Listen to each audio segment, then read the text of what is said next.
Today, we'll be discussing the different tactics and techniques that can be used to influence and control others. Manipulation is a powerful tool that can help you get what you want in life. Whether it's in business, relationships, or personal goals, the ability to manipulate others can give you a significant advantage.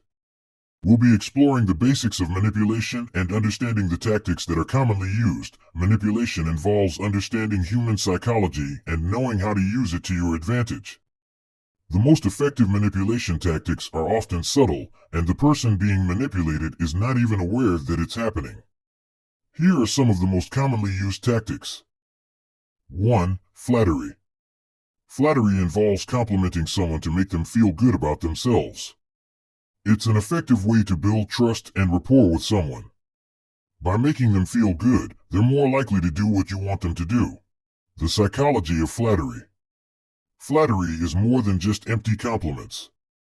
It taps into the psychology of human behavior. When we receive a genuine compliment, it boosts our self-esteem and makes us feel valued. It creates a positive emotional connection between the giver and the receiver. By understanding this psychological aspect, you can leverage flattery to your advantage. Here are some examples of how flattery can be used in daily life. At work, you could compliment your colleague on their recent presentation and thank them for all their hard work. This will not only make them feel appreciated, but also more willing to collaborate with you in the future. When trying to persuade a friend to join you for a workout, you could compliment their athleticism and say that you would love to have them as a workout partner. This could make them feel valued and motivated to join you. In a romantic relationship, you could compliment your partner on their appearance or something they did for you. This can boost their confidence and strengthen your relationship. When trying to negotiate a deal, you could compliment the other party on their expertise and say that you value their opinion. This can create a more positive and cooperative atmosphere for negotiations. Fear. Fear is a powerful emotion that can be used to manipulate people. It's often used in advertising and politics.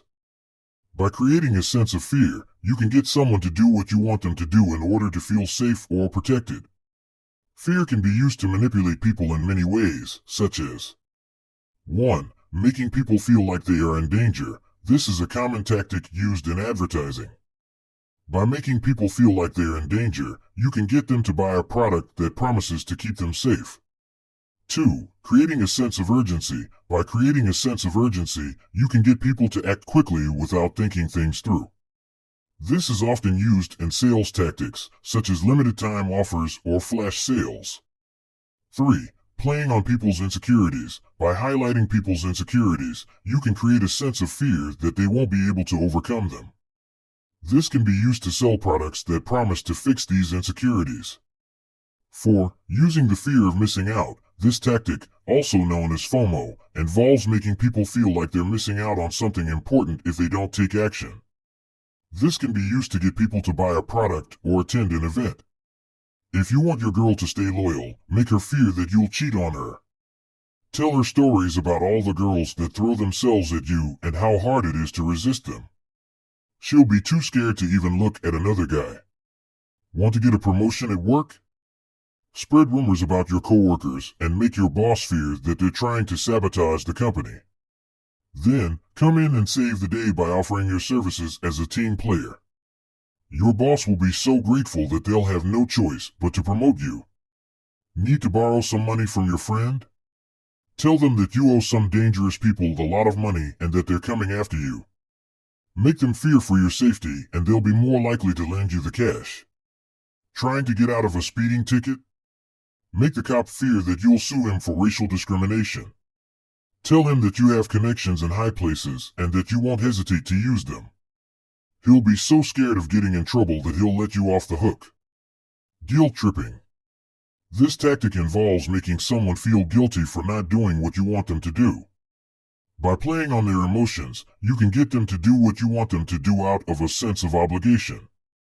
This tactic can be effective, but it can also backfire if the person you're trying to manipulate becomes resentful or defensive. There are several ways you can guilt trip someone. You can use phrases like, "I thought you cared about me," or "After all I've done for you, this is how you repay me." These phrases make the person feel like they're letting you down or being ungrateful. You can also use body language and tone of voice to emphasize your disappointment or sadness. It's important to use guilt-tripping sparingly and only in situations where it's appropriate. If you use it too often, people may start to see through your manipulations and become resistant. It's also important to recognize when someone is trying to guilt-trip you and to stand up for yourself when necessary. Here are some examples of how to use guilt to manipulate people in your daily life. Want your friend to help you move? Tell them how much you've helped them in the past and make them feel guilty for not returning the favor. They'll feel obligated to help you out, even if they don't really want to. Trying to get your significant other to spend more time with you? Make them feel guilty for neglecting the relationship. Talk about how lonely you feel and how much you miss them. They'll feel guilty and try to make it up to you by spending more time together. Need your coworker to take on some extra work? Guilt trip them by reminding them of all the times you've covered for them in the past. Make them feel like they owe you and they'll be more likely to help you out. Want your parents to give you money? Remind them of all the sacrifices they've made for you over the years and make them feel guilty for not being able to help you out. They'll be more likely to give you some cash just to alleviate their guilt. Gaslighting. This is a psychological manipulation tactic that involves making someone doubt their own memory or perception of reality. By making someone feel confused and unsure, you can get them to do what you want them to do.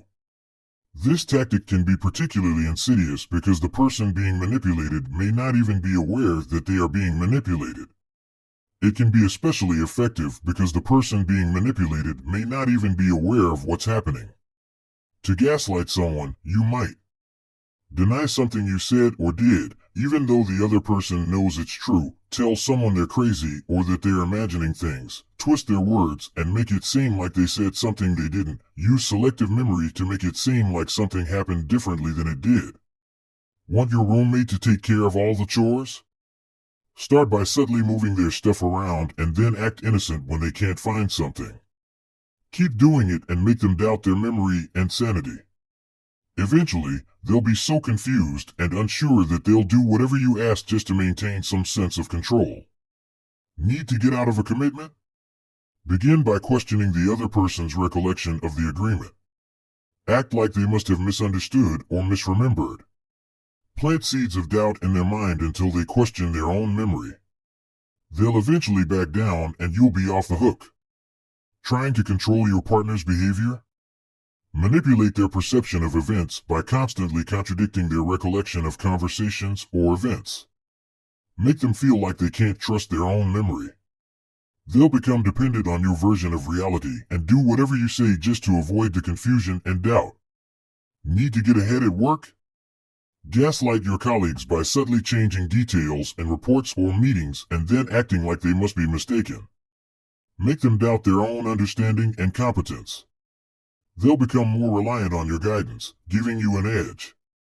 We hope that this video has given you a better understanding of manipulation tactics and how they can be used in daily life. Remember to always use these techniques with caution and respect for others. Thank you for watching, and we'll see you in the next video.